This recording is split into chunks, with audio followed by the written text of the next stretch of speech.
계속해서 이제 에베소 교회 한번 공부를 해보도록 할 텐데요. 사실 뭐 이 계시록 2장과 3장은 소아시아 역사적 교회죠, 그죠? 1세기에 당시에 이제 존재했었던 일곱 교회에 보내는 예수님의 편지인데 항상 그 서두에는 각 교회마다 예서 2장 1절에 보시면은 에베소 교회 사자에게 편지하라. 또 뭐 스무나 교회도 마찬가지죠. 2장 8절에 보면 스무나 교회 사자에게 편지하라. 이렇게 처음 어, 이런 구절이 지금 등장이 되어지고 있죠. 근데 이제 우리가 이걸 조금은 생각해 볼 필요가 있겠습니다. 이게. 이 수신자가 각 교회의 수신자가 지금 한글 성경에는 사자 이렇게 이제 돼 있잖아요. 근데 이제 헬라어로 보면은 이제 이 앙겔로스라고 하는 헬라가 사용되고 있죠. 그러니까 직역하면은 에베소에 있는 교회의 천사에게 편지하라. 앙겔로스가 이제 천사죠. 원래적인 원어적인 의미는 교회 천사에게 편지하라.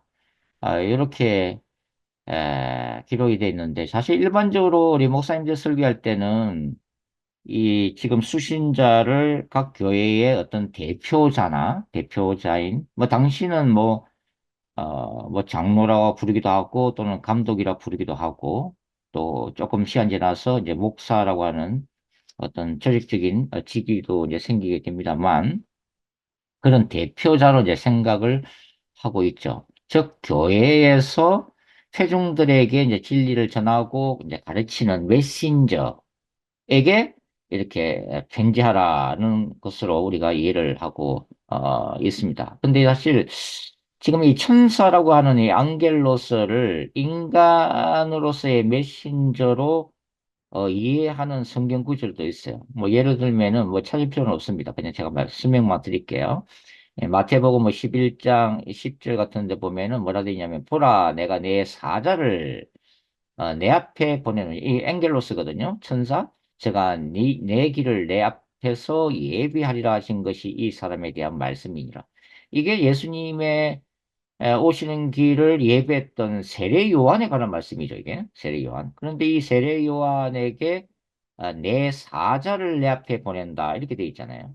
여기서 세례 요한은 인간인데도 불구하고 이 엥겔로스, 원어상으로는 천사란 이 단어를 동일하게 쓰고 있는 용례도 우리가 성경에서 발견을 이제 할 수가 있다고 하는 거죠. 그러니까 이 엥겔로스라고 하는 뭐 헬라어, 이제 천사라고 하는 이 천사로 이게 번역될 수 있는 이 단어는 사실 성경 속에서는 천사나 인간 모두에게 사용되고 있다. 이렇게 우리가 이해를 할 수가 있는 거죠. 그러면 이제 무엇이 문제냐는 것입니다. 이제 요한계시록 우리 2장 이 수신자를 이해함에 있어서 그거는, 이 논쟁을 이제 보려면은 사실 이제 계시록 1장 20절을 봐야 되는데 20절 보시면 네가 본 것은 내 오른손에 일곱 별의 비밀과 또 일곱 금촛대라.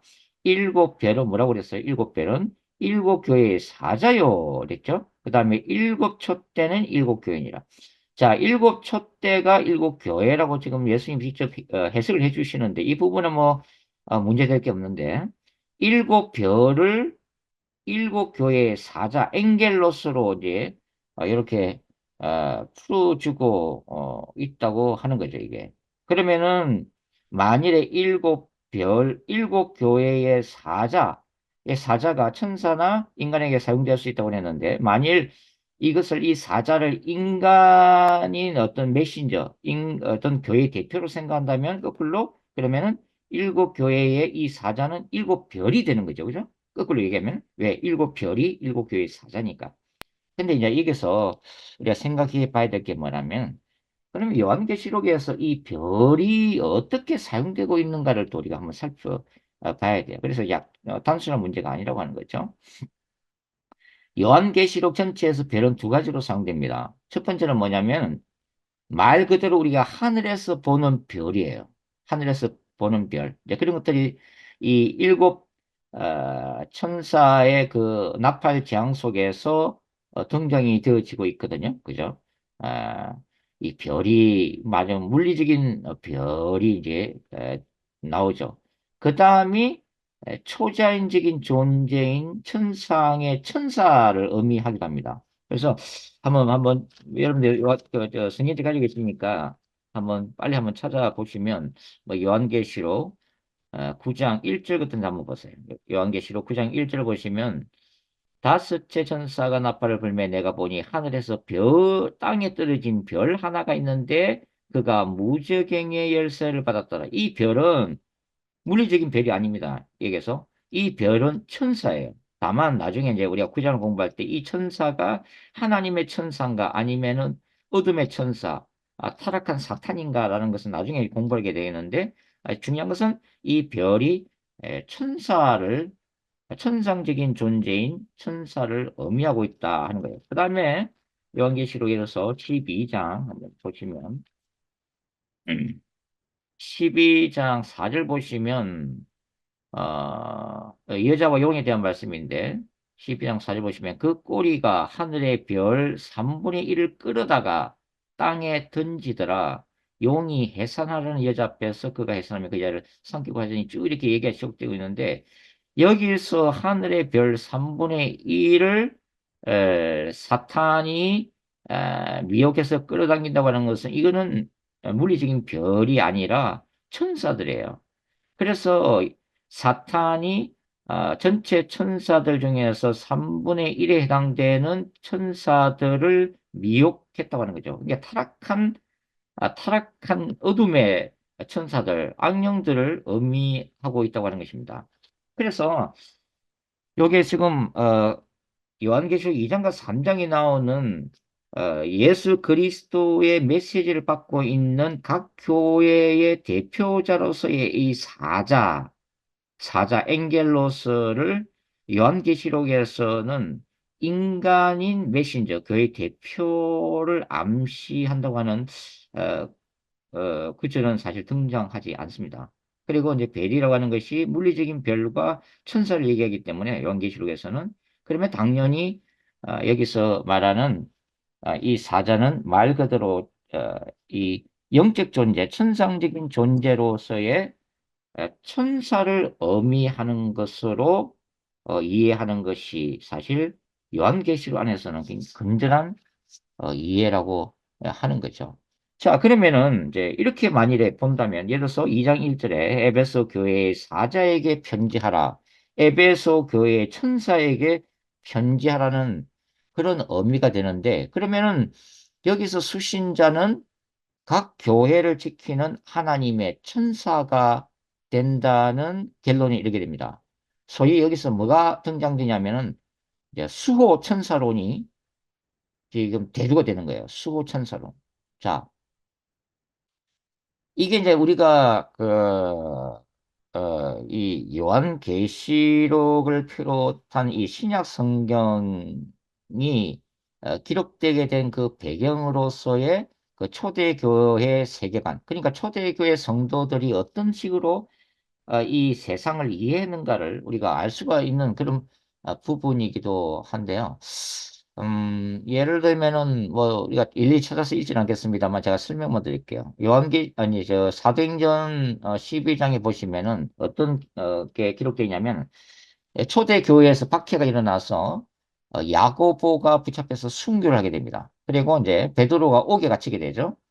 그래서 이 초대 교회에서 이 베드로를 위해서 간절히 중보 기도를 하게 돼요. 그랬더니 어떤 일이 생기냐면 하나님의 천사가 옥에 갇힌 베드로를 초자연적으로 구해오는 그런 장면이 기록되어 있습니다. 그래서 이 베드로가 당시 이제 교회가 가정교회잖아요. 가정교회에 모여서 열심히 이제 베드로를 위해서 중보 기도하고 있는 그 가정교회를 찾아가는데 거기 이제 뭐 마가의 다락방으로 보는 학자들도 많죠. 여하튼간에 그랬더니 이 마중을 나온 계집 종이 깜짝 놀라는 거예요. 왜냐면은 베드로가 이제 죽었다고 생각했는데 베드로가 딱 서 있으니까 얼마나 놀라겠어요. 그래서 이제 하는 얘기가 사도행전 12장 15절 보시면 여기 나와 있네요. 저희가 말하되 네가 미쳤다 하나 계제바에는 뭐 힘써 말하되 참말이라니 저희가 말하되 그러면 그의 천사라더라. 그러니까 이 베드로 살아온 게 아니라 그의 천사, 즉 베드로의 수호 천사가 방문한 것이다라고 이제 이해를 하는 장면이 나오고 있다고 하는 거죠. 그러니까 이게 진실이냐 아니냐를 떠나서 지금 이러한 성경 구절이 기록되어 있다는 자체가 뭐냐면 초대교회 성도들이 어떤 생각을 가지고 있었는가를 반영해 주고 있다고 하는 거예요. 그러니까 수호천사에 대한 개념이 초대교회에 존재했다는 것을 알 수가 있습니다. 또 다른 기록을 보면은 이제 마태복음 18장인데 예수님이 하신 말씀 중에 굉장히 재미있는 말씀을 하시죠. 어린아이들을 데려오는 것을 만류하니까 말리면서 예수님이 무슨 말씀을 하시냐면은 상가 마태복음 18장 10절로 알고 있는데 상가 이 소자 중에 하나도 업신여기지 말라 너희에게 말하노니 저의 천사들이 굉장히 재미있는 구절이죠. 저의 천사들이 하늘에서 하늘에 계신 내 아버지 얼굴을 항상 배우느니라. 그러니까 어린아이들의 천사들이 날마다 하늘에서 하늘에 계신 내 아버지한테 보고를 한다는 얘기죠. 그러니까 이게 지금 무슨 지금 개념이 있는 거예요? 어린아이들을 지키는 수호천사가 있다고 지금 보고 있는 거죠. 그러니까 예수님은 어린아이들의 수호천사들이 실제로 존재하는 것처럼 지금 말씀을 하고 계신다고 하는 것입니다. 자, 우리가 천사론에서 지금 이 시간에 뭐 천사로만 다 할 건 아니지만은 이제 또 나중에 이제 다뤄야 될 게 뭐냐면 바로 다니엘서죠. 뭐 이제 다니엘서 10장 말씀인데 이것만 한번 볼게요. 다니엘서 지난 시간에도 다니엘서 10장을 조금 살펴본 적이 있는데 다니엘서 10장을 보시면은 다니엘이 21일 금식 기도할 때 미카엘이 21일 만에 왔던 이유를 설명하고 있잖아요. 그죠? 근데 다니엘서 이제 10장이라서 12절부터 다시 한번 읽어볼게요. 그가 내게 이르되 다니엘아 두려워하지 말라 네가 깨달으라 하여 내 하나님 앞에 스스로 겸비하게 하기로 결심한 첫날부터 네 말이 응답받았으므로 내가 이 천사 가브리엘이거든요. 내가 내 말로 말미암아 왔느니라. 13절 그런데 바사 왕국의 군주가 이 바사라는 건 페르시아 제국이죠.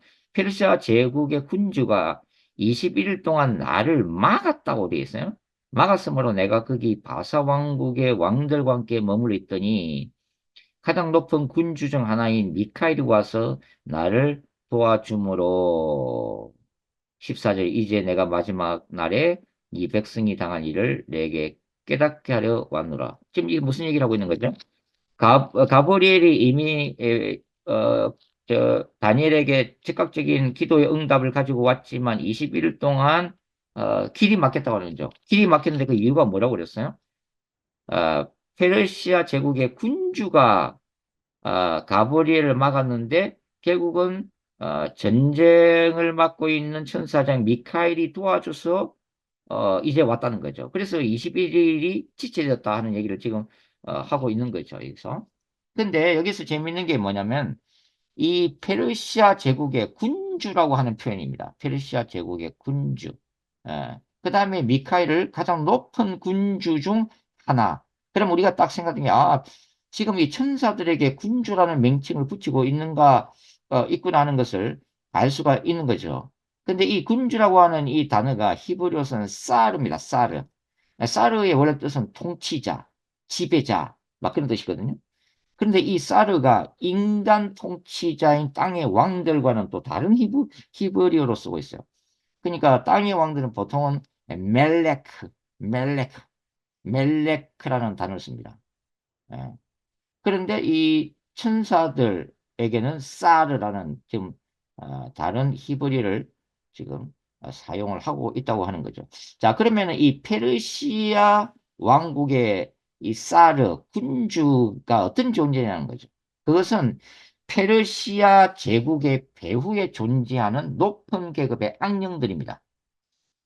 제국의 배후의 역사는 고위급 사탄의 군장급 악령들을 지금 페르시아 왕국의 군주라고 표현하고 있죠. 그리고 미카엘은 하나님의 가장 높은 이 사르들 중에 하나다. 이게 천사장이라는 얘기예요. 미카엘은 천사장 중에 하나죠. 유대는 문에 보면은 일곱 천사장이 나오죠. 그죠? 일곱 천사장. 뭐 성경에서는 가브리엘 천사하고 미카엘 천사만 그 이름이 나옵니다만은.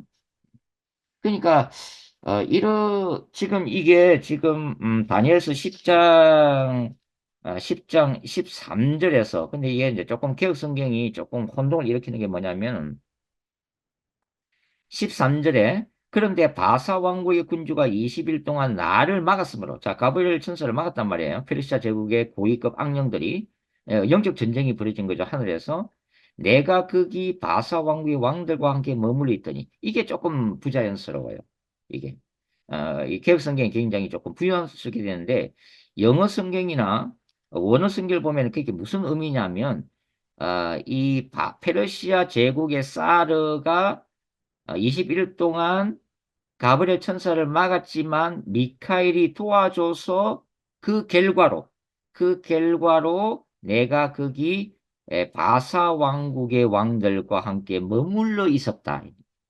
무슨 미카엘 천사장이 도와줬기 때문에 내가 그 메시지를 가지고 이제 너한테 왔고, 너한테 이 메시지를, 마지막 종말의 메시지를 전해줄 뿐만 아니라, 그래서 다니엘서는 10장부터 12장까지의 큰 전쟁 계시라고 그랬죠. 어, 이뿐만 아니라 내가 이 페르시아 제국에 머물러 있으면서 페르시아 제국에 영향력을 미치게 되었다. 이런 뜻입니다. 그럼 그 결과가 뭐예요?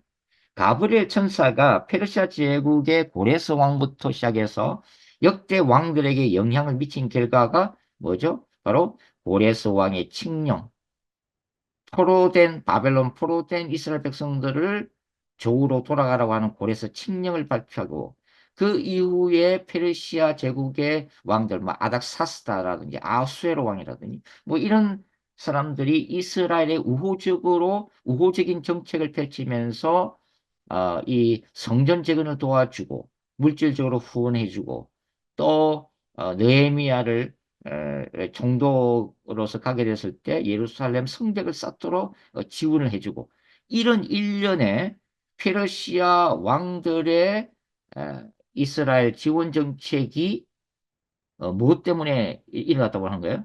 바로 가브리엘 천사가 이 악령들이 물러간 그 자리에서 페르시아 왕들에게 영향력을 미쳤다 이런 거죠. 굉장히 재미있는 구절이에요. 이게. 예.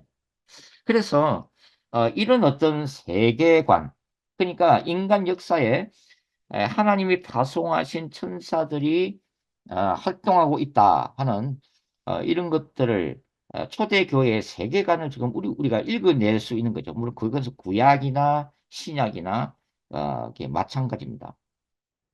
지금은 뭐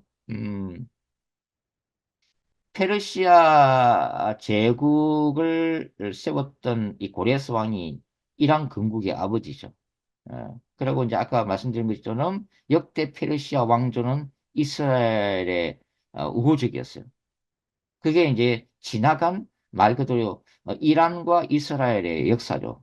그런데 지금은 이제는 뭐 철천지 원수가 돼가지고 지금 뭐 서로 공격하고 지금 전쟁 지금 난리죠. 이거 전쟁이 확전이 안 돼 되는데 걱정입니다. 그래서 우리가 이런 것들을 보면서 지금 일어나고 있는 이스라엘 이란 전쟁을 위해서도 기도할 때 어떤 뭐 일방적으로 저는 뭐 이스라엘 위해서 기도해라 그런 말씀을 드리는 차원이 아니라 왜 이스라엘도 뭐 네타냐후의 어떤 뭐 정치적인 야심이 다 있잖아요.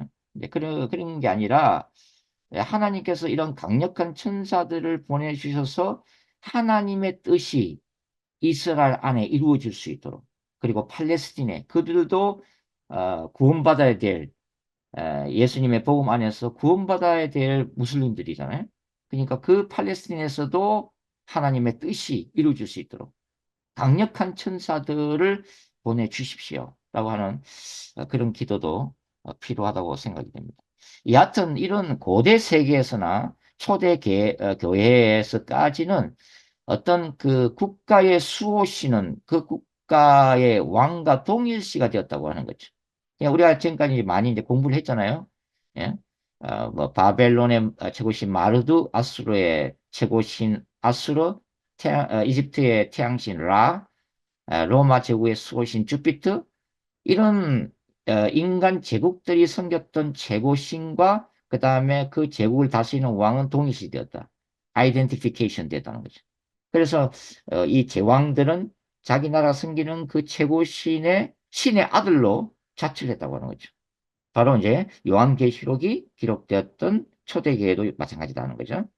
이 로마 황제는 자신을 주피터, 로마 제국의 최고 신인 주피터와 자기를 동일시하고 그 주피터의 아들로 자처하고 그 주피터가 자신과 로마 제국을 수호해주고 지켜준다고 생각을 했다고 하는 거죠. 그러니까 로마 황제를 섬긴다고 하는 것은 국가의 최고신 주피터를 숭배하는 거예요. 이게 이제 로마 황제 숭배 이데올로기였다고 하는 거죠. 어, 우리가 이제 참고로 이사야 14장이나 에스겔 28장 보시면은 이제 사탄의 존재를 우리가 알 수 있는데 거기 보면은 이사야 14장 같은 경우는 아침의 계명성은 바벨론 왕하고 동일시되고 있어요. 사탄이. 왜냐하면 바벨론 왕의 배후에 사탄이 존재하기 때문에 이 왕과 사탄은 거의 동일시돼요. 에스겔 28장도 마찬가지죠. 이 두로 왕, 강력한 두로 왕의 배후에 바로 사탄이 있는 것. 그래서 두로 왕에게 보내는 메시지가 사탄에게 보내는 메시지. 그러니까 어떤 이중적으로 우리가 이렇게 오버랩되어 있다는 것을 알 수가 있는 거예요. 그다음에 이제 구약에서 나오는 우리 여호와의 사자는 하나님과 동일시되죠. 그죠? 사사들에게 보내면 바로 여호와의 사자가 나타났을 때 하나님이 직접 나타나신 것처럼 묘사를 하고 있잖아요. 음. 근데 뭐 학자에 따라서 뭐 이런 여호와의 사자는 구약에 나타나신 예수 그리스도로 이렇게 보는 학자들도 많습니다. 자, 그렇다면 요한계시록의 수신자가 천사라면 어떻게 영적 존재인 천사가 이 사도 요한이 보내는 편지에 수신자가 될 수 있느냐 하는 거죠. 그 이상하잖아요. 천사가 어떻게 편지를 받을 수 있어요? 자, 이게 이제 초대교회의 세계관을 이해하지 않고서는 우리의 합리적인 현대적 인공지능 시대를 살아가는 이 과학적 합리주의 사고를 도무지 이해할 수가 없는 거죠. 그러니까 지금 소아시아 일곱 교회에 대한 메시지는 천사에게 직접 보내지는 게 아니라 천사를 통해 그 교회의 수호 천사를 통해 교회 공동체에게 보내지는 형식을 띠고 있다고 하는 거예요. 왜냐하면 이 편지의 내용이 이 해당 천사와 관련된 내용이 아니라 누구와 관련된 거예요? 그 교회의 신자들하고 직접적으로 관련된 문제이기 때문이다 하는 것입니다. 그래서 우리가 알다시피 이제 요한계시록에서 이 천사들의 존재는 제가 몇 번 말씀을 드렸습니다만은 굉장히 비중 있게 다루어지잖아요. 그죠? 뭐 일곱 인, 일곱 나팔, 일곱 대적 다 천사를 통해서 집행이 되어지고 있다는 거죠. 그래서 이 초대 교회의 세계관은 초자연적인 슈퍼내추럴 월드뷰, 초자연적인 세계관이면서 또한 영적 전쟁 세계관이다. 이렇게 이해하시면 되겠습니다. 자, 뭐 그렇다 하더라도 뭐 그러면은 뭐 설교할 때에 이렇게 이제 요한계시록 설교할 때에 이 수신자를 꼭 천사로 해야 되나? 뭐 그건 아니에요. 뭐 감독이나 장로로 보는 해석도 여전히 존재하기 때문에 그러나 뭐 그렇게 큰 문제는 되지 않습니다만은 저는 개인적으로 볼 때는 이런 초대교회의 세계관을 우리가 이해하고 나면 이게 이 교회의 수호 천사를 암시를 하고 있다 하는 것이 오히려 더 성경적이지 않을까 이제 그런 생각이 든다고 하는 거죠. 자, 그다음에 계속해서 이제 한번 보도록 하겠습니다. 자, 에베소 교회의 서두에서 예수님은 자신 어떻게 이제 소개를 하고 있어요? 1절 하반절 보시면, 자, 2장 1절. 에베소 교회 사자에게 편지하라. 오른손에 있는 일곱 배를 붙잡고 일곱 금촛대 사이를 거니시는 이가 이러시되. 자, 각 교회마다 예수님이 자기를 소개하는 방식이 다 틀리다고 그랬어요. 그런데 여기 에베소 교회에서는 이런 식으로 소개하고 있다고 그랬죠. 지지난 시간에 제가 이러한 예수님의 자기소개가 이미 1장, 요한계시록 1장, 뭡니까? 이제 12절부터 이미 16절에 이미 계시된 예수 그리스도의 에, 모습에서 나오고 있다. 이렇게 이제 말씀을 이미 드렸습니다. 그래서 지금 2장 이 1절에 나오는 예수님 자신의 소개는 이 요한계시록 1장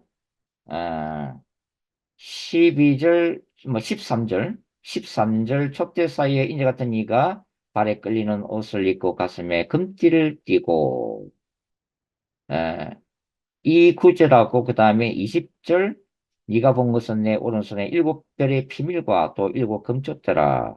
일곱 별은 일곱 교회 사자요. 일곱 교회는 일곱 촛대는 일곱 교회냐. 이 이제 이 두 구절에서 예수님의 소개가 지금 나오고 있는 거죠. 지난 시간에 말씀을 이미 드렸습니다만 바로 이 모습은 뭐라고 그랬어요?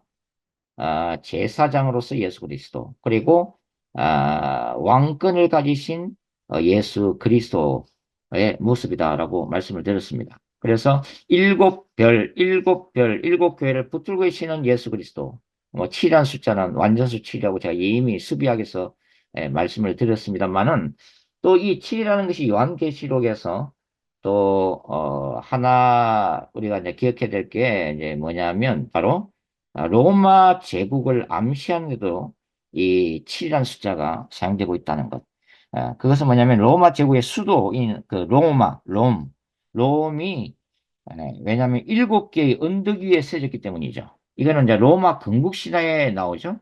전쟁의 신 마르스의 쌍둥이 아들들인 로물루스와 레무스가 일곱 개의 언덕 위에 성을 쌓는데 그게 바로 로마의 그 시작이죠. 그래서 로마 건국의 시조로 알려져 있죠. 이 쌍둥이들이. 그래서 이런 이유로 이제 나중에 그 계시록 이제 17장, 18장, 특히 18장에 가서 보면 1세기 로마 제국을 상징하는 음녀 바벨론은 일곱 산에 앉아 있는 여자로 이미지가 묘사가 되어지고 있습니다. 결국은 지금 이 2장 1절에서 오른손에 있는 일곱 별, 소아시아의 일곱 교회는 뭐 전체 교회를 상징을 하니까 하나님의 교회들을 붙들고 계신 예수님의 모습은 일곱 언덕 위에 세워진 엄녀 바벨론에 대한 심판을 선포하는 그리스도다.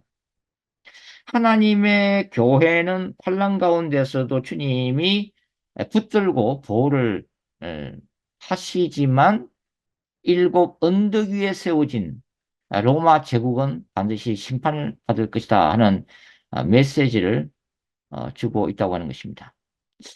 뭐 지금도 마찬가지라는 생각이 들죠. 뭐 오늘날 교회 보면은 다 힘이 빠지잖아요.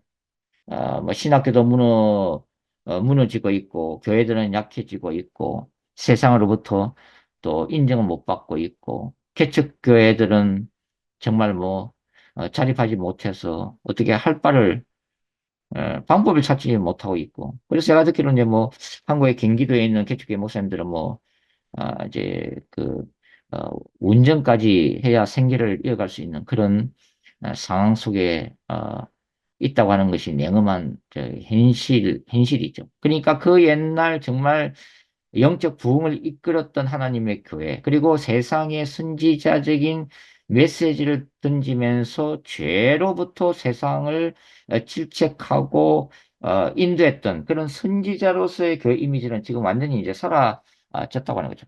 그러나 그럼에도 불구하고 우리가 이제 요한계시록을 읽게 되면 뭘 느낄 수 있냐면 여전히 하나님은 일하시고 계시고 여전히 하나님은 그분의 권능의 오른손으로 하나님의 교회를 보존하고 계시고 지키고 계신다고 하는 거죠.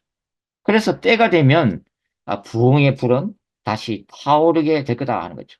하나님의 영광이 회복되는 때가 올 것이다. 그래서 수많은 그 영혼들, 지옥으로 떨어지는 수많은 영혼들이 교회 안에 나타나는 하나님의 임재와 영광과 능력과 기사와 표적과 또 그 놀라운 그 교회의 그 사랑이라고 하는 그런 능력에서 돌아오게 되는 날이 올 것이다. 인공지능 시대에도 반드시 그런 때가 올 것이다 하는 것을 우리가 기대를 할 수가 있다고 어, 하는 거죠.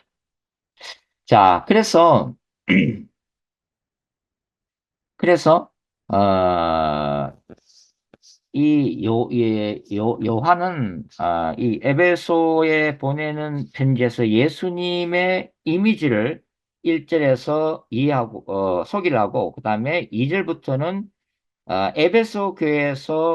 에베소 교회에 보내는 예수님의 메시지를 구체적으로 이제 아, 소개를 하고 있습니다. 그게 뭐죠? 2절에 보면 내가 내 행위와 수고와 내 인내를 알고 또 악한 자들 용납하지 아니한 것과 자칭 사도라되 아닌 자들을 시험하여 그의 거짓된 것을 내가 드러낸 것과 3절 또 내가 참고 내 이름을 위하여 견디고 게으르지 아니한 것을 아노라.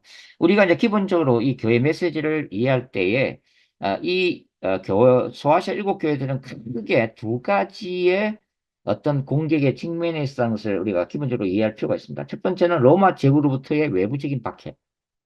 그리고 교회 안에서 일어나는 어떤 시험과 어떤 미혹과 이런 어떤 이단자들의 거짓된 교리에 의해서 진리를 뒤흔드는 이런 이중적인 공격을 받았다는 것을 우리가 이해를 할 필요가 있는데요. 여기서 예수님은 에베소 교회를 칭찬하실 때에 에베소 교회의 행위 그리고 수고와 인내를 아신다 이렇게 기록을 해놓고 있습니다. 이 아신다라고 하는 오이다라고 하는 헬라어 일곱 교회에 이렇게 빈번하게 등장하는 이 오이다라고 하는 것은 전능하신 하나님의 지혜와 통찰력을 통해서 꿰뚫어 보신다는 의미예요. 불꽃 같은 눈으로 교회의 모든 은밀한 것들을 다 아시는 주님을 선언하고 있는 단어라고 하는 거죠. 그러니까 주님이 이 에베소 교회에게 먼저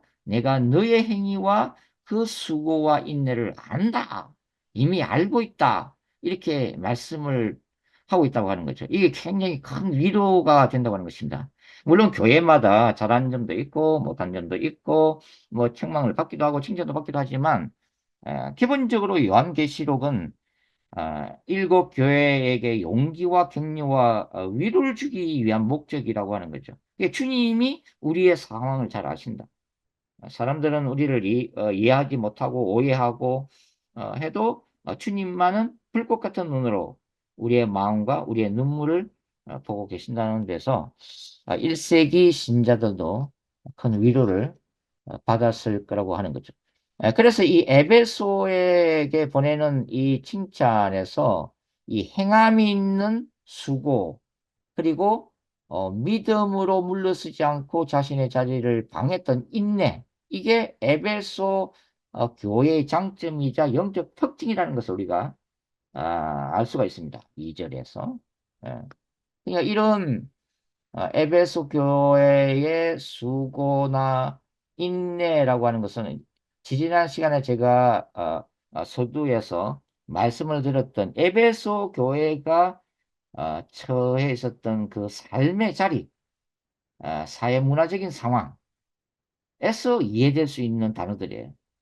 제가 지지난 시간에 뭐라고 말씀드렸습니까? 에베소라는 도시는 아데미 여신 숭배가 지배했던 그런 도시고 로마 황제를 신으로 숭배했고 마술과 점성술이 넘쳐났고 그다음에 이 타락한 문화 성적으로 타락한 이교도적인 축제 이런 것들로 가득 차 있는 도시라고 말씀을 드렸죠.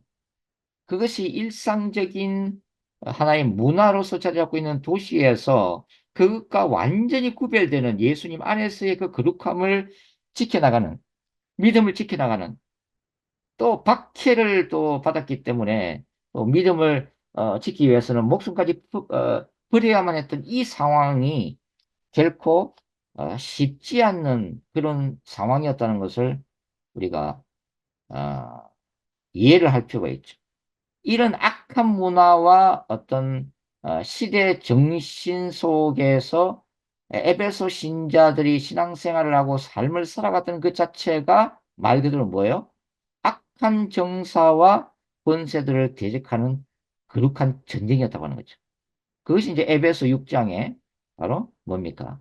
신자들의 싸움은 헬과 육의 것이 아니라 하늘의 악한 영들을 대적하는 영적 전쟁이라고 하는 강력한 이 구절이 등장하는 이유라고 제가 이미 말씀을 드렸다고 하는 거죠. 그러니까 이런 힘든 상황 속에서 에베소 교회는 예수님의 이름, 하나님의 나라와 영광을 위해서 자신들이 믿고 체득한 그 진리를 붙들고 그 타락한 문화 속에서 이 거룩함을 지켜내려고 하는 몸부림들, 인내하는 삶, 이걸 살았기 때문에 지금 주님으로부터 칭찬을 받고 있다는 것을 우리가 알 수가 있겠습니다. 그러니까 에베소 교인들은 밖으로부터의 직접적인 로마 제국의 박해 상황, 그리고 에베소를 비롯한 소아시아의 만인의 타락한 문화 속에서 믿음을 지켜내야 되는 이런 싸움들, 그리고 또 한 가지가 바로 교회 안에서 일어나는 이단하고도 싸워야 했다 하는 거죠. 그게 여기 요한계시록에는 뭐라고 표현되어 있어요? 2장 2절 중간부터 보면 악한 자들을 용납하지 아니한 것과 자칭 사도라 하되 아닌 자들을 시험하여 그의 거짓된 것을 네가 드러낸 것과 또 6절에 가면은 니골라당의 행위를 미워했던 것을 칭찬을 받고 있다. 이게 사실 뭐 악한 자들이나 자칭 사도들이나 뭐 니골라당 뭐 행위 또는 뭐 이게 어, 다른 또 교회를 보면은 뭐 발람의 교훈을 따르는 자들 이런 표현도 지금 나오고 있는데 이게 한마디로 초대 영지주의 이단들입니다. 초대 영지주의 이단들이죠. 영지주의라는 것은 간단하게 이야기해서 인간의 영혼은 선하다. 그러나 육체는 악하다. 그러므로 육체는 아무렇게나 굴러도 관계없다. 그래서 이 영지주의는 크게 두 가지로 나타나죠. 첫 번째는 육체를 혹사하는 금욕주의. 두 번째는 육체를 마음대로 즐기는 쾌락주의.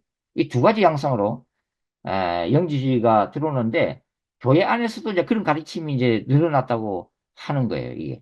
그러니까 이미 구원은 이제 신자들은 이미 예수님 안에서 구원을 받았다. 인간의 정신과 영혼은 구원을 받았다. 그런데 육체는 영혼하고 전혀 관계없다.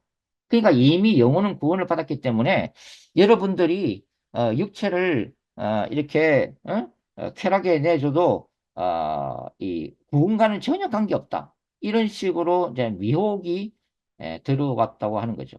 여기 이제 니골라당도 마찬가지인데 이 니골라는 사도행전 6장에서 초대교회 일곱 지사 중에 한 사람이잖아요. 이 니골라라는 사람이. 근데 나중에 타락해서 이단이 된 거로 이게 추정이 되는 인물이죠. 그래서 이 니골라, 타락한 집사 니골라의 그 영주주의 사상을 따르는 그 무리들을 니골라 당이다. 이렇게 이제 초대교회에서 불렀다고 하는 거죠. 그러니까 지금 가뜩이나 바울은 예수 그리스도의 복음을 통해서 이런 아까 말씀드린 이 에베소의 타락한 문화, 이런 어떤 성적인 타락 이런 데서 교인들을 거룩하게 만들기 위해서 날마다 가르쳤지만은 이러한 니골라당을 포함해서 자칭 사도라고 하는 이 영지주의 이단들이 들어오면서 바로 바울의 그러한 복음의 가르침을 파괴를 시켜 나갔다고 하는 거죠. 그러니까 너네들이 예수 믿기 전에 다녔던 그 아데미 신전 가서 여사제하고 그런 어떤 나쁜 행위해도 괜찮아. 왜? 영혼은 이미 구원받았기 때문에 전혀 관계없어. 이런 식으로 미혹을 함으로써 초대 교회의 거룩함을 추구하는 그것에 악영향을 미치게 되었고 실제로 신자들이 여기에 빠져서 타락하는 사람들도 생기기 시작했다는 거예요. 그러니까 에베소 교회는 기본적으로 이러한 이단들을 어떻게 해야 했어요? 영적으로 분별해야죠. 말씀으로 분별하고 그 다음에 진리의 말씀에 기초해서 대적함으로써 교회의 거룩함을 유지하고 진리를 수호하는 일에 집중할 수밖에 없었다라고 하는 거예요. 다른 도시에 비해서 특별히 에베소 안에서. 그래서 이 에베소 교회는 이 악한 자들의 공격과 유혹을 견디며 자칭 사도라는 자들을 진리 안에서 시험하면서 검증을 해 나가야 됐다고 이제 하는 거죠, 이게. 그런 것들이 이제 3절하고도 관계 있어요. 또 내가 참고 내 이름을 위하여 견디고 게으르지 아니한 것을 아노라. 어, 이런 것들이 다 이러한 상황과 연결이 되어 있다고 우리가 볼 수가 있습니다. 제가 뭐, 이 요한계시록 강의 들으면서 몇 번씩 세계관과의 싸움이다. 오늘날의 영적 전쟁은 세계관과의 싸움이다. 그래서 예수 외에도 구원을 받을 수 있다. 타 종교의 모든 진리가 다 동등하게 존재한다. 인간은 어떤 종교를 믿어도 구원받을 수 있다는 종교 다원주의와 싸워야 되는 시대가 됐다고 그랬죠. 그리고 하나님의 창조 질서를 뒤흔드는 동성애 사상과도 싸워야 되고, 그 다음에 교회 안에서 교회를 세속화시키는 신바알주의, 그게 이제 물질 만능주의, 종교 권력, 성적 타락, 이런 것과도 싸워야 한다고 하는 것입니다. 이게.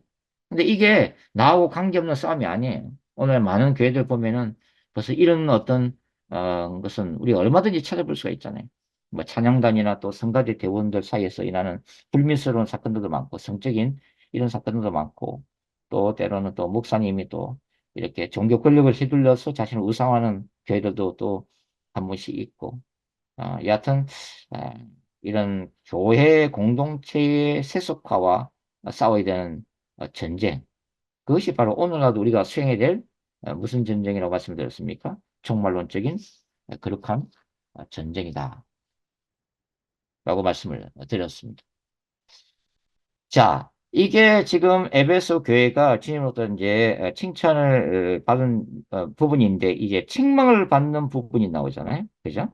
예, 4절 말씀을 보면, 그러나 너를 책망할 것이 있나니 너의 처음 사랑을 버렸느니라. 5절.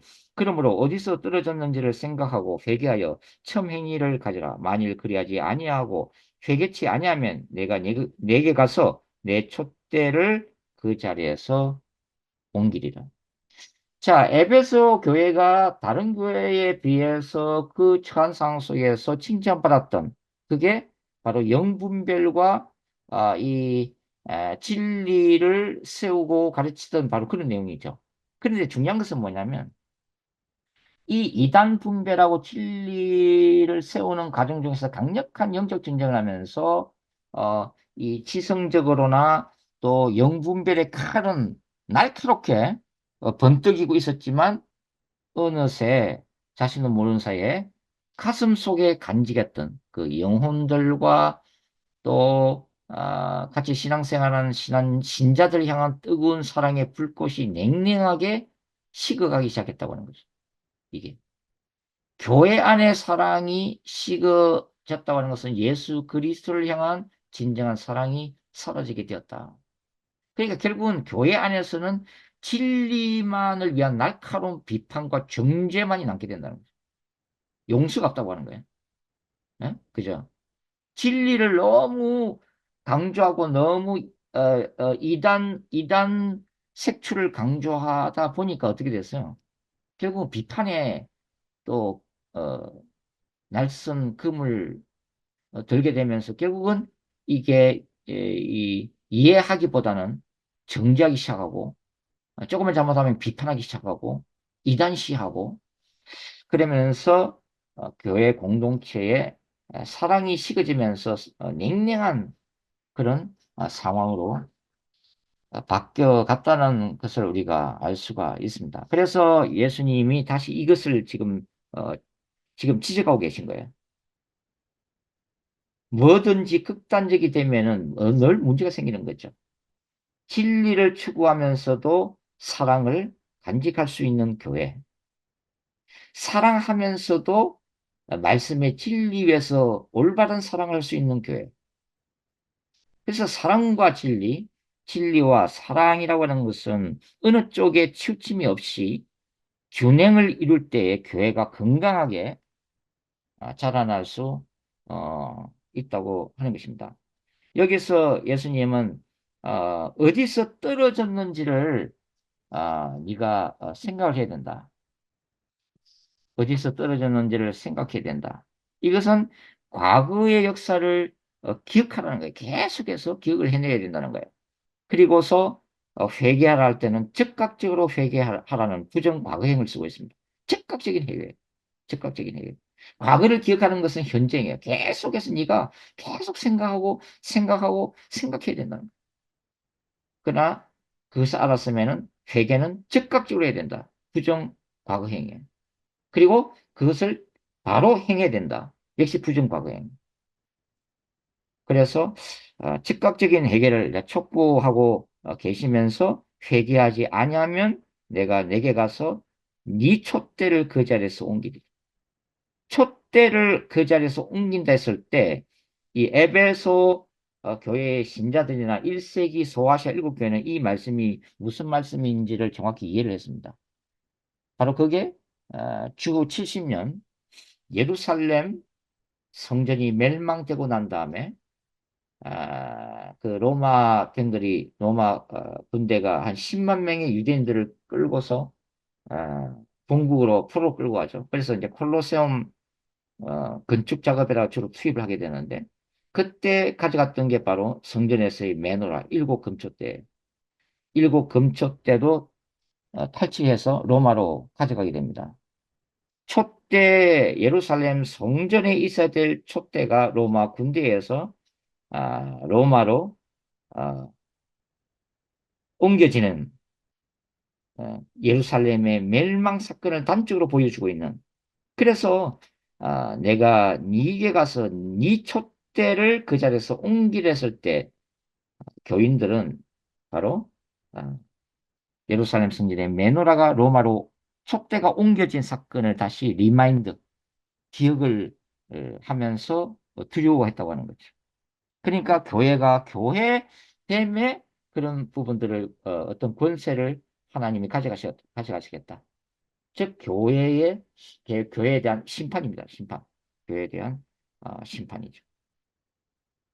자, 그러면서 예수님은 마지막 7절에서 기 있는 자는 성령이 교회들에게 하시는 말씀을 들을지어다 이기는 그에게는 내가 하나님의 낙원에 있는 생명나무의 열매를 주어 먹게 하리라. 생명나무의 열매. 바로 요한계시록 22장 2절에 나오는 강 좌우편에 있는 생명나무의 열매를 맺게 하겠다는 거죠. 종말론적인 약속이죠. 바로 산후가 새 땅에서 내가 너희에게 기쁨과 영원한 영광을 주는 상급을 줄 것이다. 종말론적인 약속이죠. 그러니까 에베소 교회가 처해 있는 상황 속에 각 교회마다 상황이 틀리니까 에베소 교회는 자기가 있는 교회에서는 뭡니까? 진리를 지키고 영분별하고 이단을 색출하고 그러면서 말씀과 진리를 계속 지켜나간과 동시에 뭘 해야 돼서 예수님에 대한 그 사랑, 교인들에 대한 사랑도 잃어버리지 않도록 진리와 사랑, 사랑과 진리를 동시에 지키고 보존하는 것이 에베소 교회가 받았던 종말론적인 그러한 전쟁이었다고 하는 거죠. 그 전쟁에서 이길 때 예수님은 바로 산후가 새 땅에 대한 영광을 약속하는 장면을 보여주고 있습니다. 오늘날도 우리도 마찬가지죠. 제가 싸워야 될 전쟁이 있고 여러분들이 싸워야 될 전쟁이 있죠. A 교회가 싸워야 될 싸움이 있고 B 교회가 싸워야 될 싸움이 있습니다. 상황이 각자가 다르기 때문에 각 교회마다 싸워야 될 문제가 다 다르기 때문에 그러나 그럼에도 불구하고 자기가 서 있는 자리에서 싸워서 승리할 때에 에, 하나님의 우주적인 공동체는 완성이 되고 어, 하나님의 이 종말론적인 약속을 받을 수가 있다는 것을 우리가 에베소 교회를 통해서 우리가 알 수가 있겠습니다. 자, 오늘 여기까지 하겠습니다. 에베소 교회 여기까지 하겠습니다. 수고하셨습니다.